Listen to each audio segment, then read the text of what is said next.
So as a real estate investor, I've said it so many times that learning the language of being a real estate investor is crucial. So we are creating this series right here, and we're gonna go over every term within wholesaling, flipping, buy and hold, private money, marketing, every term that's out there. And if we don't hit a term, you let us know and we'll let you know what that means. So I hope you guys enjoy the series and let's get into it.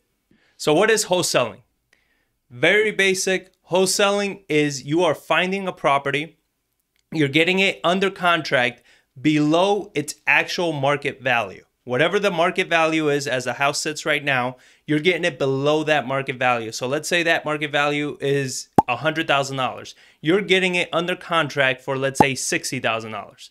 Now, that contract, you're selling your rights to that contract to an end buyer, a fix and flip buyer, buy and hold buyer.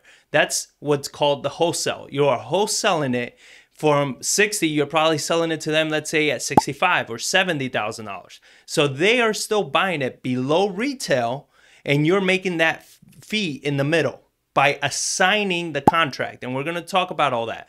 But this is what a wholesale is. You're finding it below whatever the market value is. You're getting that under contract and then you're wholesaling your rights to that contract. You're selling your rights to that contract to the end buyer.